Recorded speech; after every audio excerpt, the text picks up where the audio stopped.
think because I plan to do these videos semi-regularly, I should probably start doing some kind of introduction.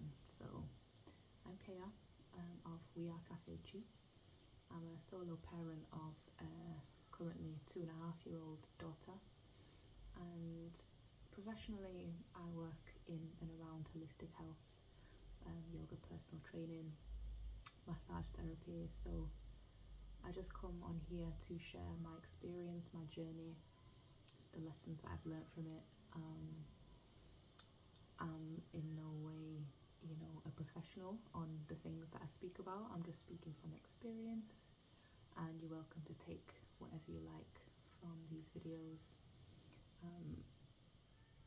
I do it mostly for my own practicing communication and expressing myself. Also for my own catharsis, and it helps me process things, and I hope off the back of that people can relate to what I'm saying, because when you're on a journey such as one similar to mine, it does always help just knowing that you're not the only one going through what you're going through or experiencing what you've experienced. So I know the comfort and guidance that I've received from YouTube videos that I've watched of people doing the same thing. So yeah, I guess I just have a hope that I can, offer the same, spread the spores of self-awareness and emotional intelligence and self-reflection and gentle and kind parenting, mostly, because that's what the world needs most. So you may have watched my previous videos, somewhere I'm talking about traveling solo with my daughter abroad, and this little series, I guess, is about breastfeeding and weaning off breastfeeding. So this is the second video, but I upload in multiple parts because I just don't have the phone storage to stitch them all together and then upload them. So you're welcome to go back and watch the first one of these that I did, but just to catch people up briefly, I have been gradually weaning my daughter off breastfeeding for a while now, just gradually reducing the feeds and asserting more boundaries when it comes to breastfeeding as she's got older, and I can observe that her cognition and her understanding is at the level to do so. And this past week I have decided to really just crack on with the weaning. I always thought that I would go until she's at least 3.5, but at the same time I've always said that I will breastfeed as long as it's comfortable for both of us, and it has just recently stopped being comfortable for me. I mean, it's always been a little bit uncomfortable, but yeah, certain triggers have come up where I just feel like it's time for us to stop, as well as factors in life like starting studying again and just needing more energy. So yeah, I go into this on the previous video, but one thing I did forget to mention about the reasons why I decided to stop as soon as this is, and I think it's an important thing to recognise, but it started to trigger my PTSD, and this was probably for about 3 or 4 nights in a row about a week ago, and that was kind of like the moment or the experience that really made me realise that I was like, okay, I think it's time to crack on with this weaning business, rather than being so kind of like as and when about it. It really made me realise that I'm ready. So we'd be waking up, so let me figure out what point to tell the story from.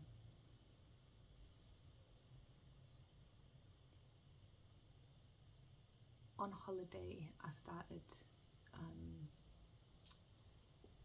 cutting down on the night feeding, so when she was waking up I'd say, no, Booby's gone to bed, and it was working for a little bit. She'd kind of like, you know, roll around and complain a little bit, but after a few minutes she'd go back to sleep. However, you know, last week I was doing the same thing, but she wasn't having any of it, and the first couple of hours eventually I just gave in and would give her some boob. And the first couple of hours, I try and take it out of her mouth when she had fallen asleep, and that used to be fine, and she would stay asleep. But in this pocket of days, she just wanted to stay latched on, and it was just like a fight. We're like fighting each other from probably about half five in the morning up until we actually got out of bed, which could be, you know, any point between 8:30 and 9:30, like drifting in and out of sleep in between. But I'd wake up and realise she's still latched on and try and take her off, then she'd try to go to the other side, and I'd be like, no more Booby for now. You know, Booby's resting, Booby's sleeping, and she would just be like clawing at my chest and kicking me in the stomach and just like punching me. And this was like when I'm like only semi-conscious. So, and that was the introduction to the day. And even though obviously in my head I know that it's my 2-year-old daughter attacking me, my nervous system was responding like it was, you know, an adult male, or, you know, so I was getting really, I have been attacked by somebody before, so it kind of put me back in that place, and it's just not the way that I wanted to be starting the day. So yeah, I decided that alongside, you know, the other reasons that I mentioned before and in the previous video. I was like, okay, I think it's time now, and just generally ready to have my body back.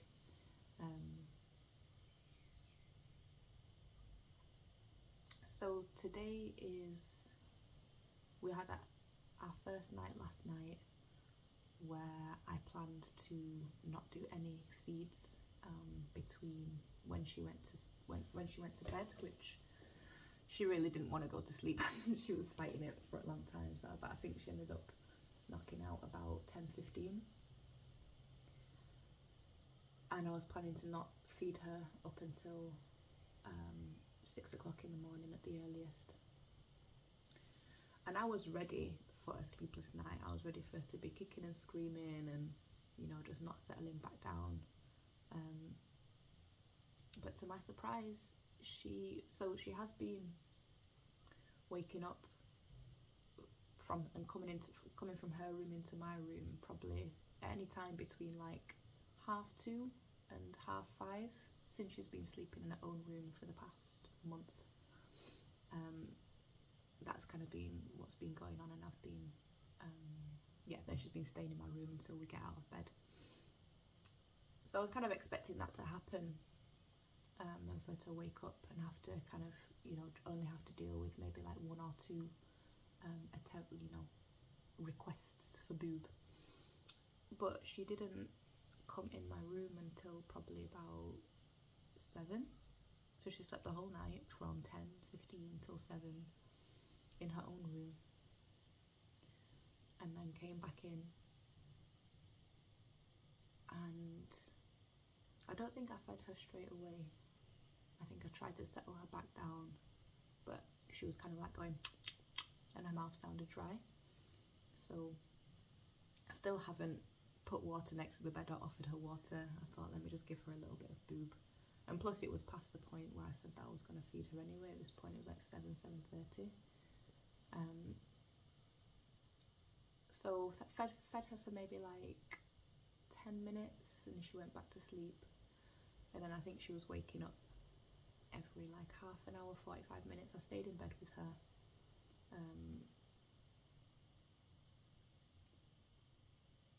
And yeah, I think she was waking up like every half an hour, 45 minutes, asking for more boob, but I would say no, Booby's resting, and saying that we will have asking if she wants to get up and have some breakfast. As soon as the mention of getting up and having breakfast came around, she was just back to sleep. She was like, no, I'm okay. So I think we ended up getting out of bed at about 9 a.m. and she's not had any boob until about 20 minutes ago, and it's just gone 3 p.m. So she went all that time. So I said to myself that last night was the last time I'm going to feed her to sleep, because that's the main thing, that's the main habit that I want to kick, is feeding her to sleep. Because the daytime feeds are pretty much under control now. But it's those, you know, when I'm trying to get her to sleep at night off her nap, where she just sometimes wants to be latched on for ages, I just can't really hack it anymore. It's become far too overstimulating. And I've started putting on podcasts and audiobooks when I put her down to bed, just to kind of help me with it the past couple of months. But even that, it's kind of like a whole body sensation, even with the podcast on. So yeah, so I've said that yesterday was the last time I'm going to feed her to sleep at night, and then today was going to be the last time I fed her to sleep for her nap. And she managed to go down for a nap without breast milk, because we went swimming. Swimming always exhausts her, and I, was prepared. She'd eaten her breakfast, and then she'd eaten some lunch as well while we were out and about. So I knew that her belly was full. She probably could have been more hydrated, but that's one thing that just slipped my mind. I didn't bring a water bottle out. But she didn't ask. She fell asleep without Booby in the car. However, when I went to bring her upstairs to put her down to bed, she woke up, and I could tell that she just wasn't going to go back to sleep unless I breastfed her. So I did try for a little bit just to kind of rub her back, but she just sprang up, and she has a floor bed, so she was like just up raring to go. So I was like, no, you need to lie down. This 20-minute power nap is not enough. I need a brain break. So yeah, I laid down with her and breastfed her. But yeah, she didn't. She just woke back up. For whatever reason, there was a fly in the room buzzing around. It could have been that. She also needs, like pitch black, if to get to sleep, if she's not, fully exhausted. And even with the blackout blinds, it's still quite bright in her room. So yeah, she woke up. So I've just put her in her room with Dora the Explorer while I do this video, because I do want to keep doing it in real time. So I don't kind of forget parts to share.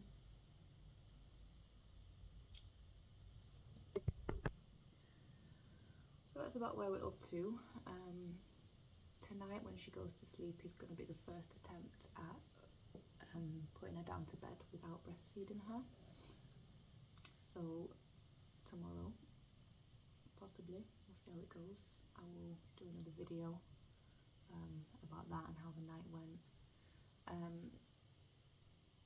One thing that I am finding difficult about is I have to really, stay aware, because Booby would always be a bargaining tool. It would be her incentive, like if I'm trying to get her ready for bed, for example, and she's kind of just refusing and just wanting to play and just say no. When she's ready to go to bed, she'll be asking for Booby, but I'll say, no, because first we need to get ready for bed. And if she's just like hiding, I'll ask her, I was like, do you want Booby? And she'll go, yeah. And I'm like, okay, well, first we need to brush your teeth, first we need to put your pajamas on, first we need to get in the bath, that kind of thing. So I have to really, stay conscious of not doing that, because I'm trying not to offer it to her. And I'm also trying not to say the words no when she's asking and rather just diverting, but it's just a process of deconditioning, because that's what I'm used to doing, and there'll be plenty of people who will criticise that. But you know, I do my best.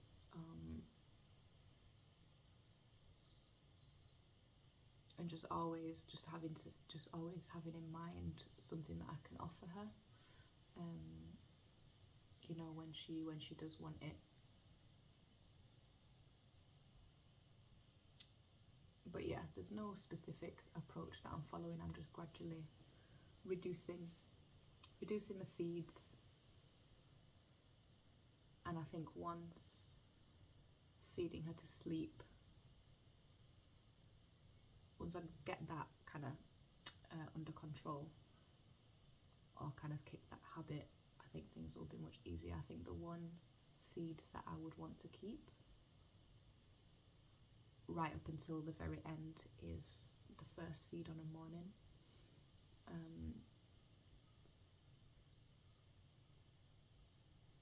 Because it's just a nice way to start the day, and I just know that she's got some nutrients in her body. So I'm going to see how it goes, and I don't know how long I will want to keep that on, and that may well change. But yeah, for now we're focusing on just falling asleep without boob. Is there anything else that I have to say? I don't think so. Thank you for watching.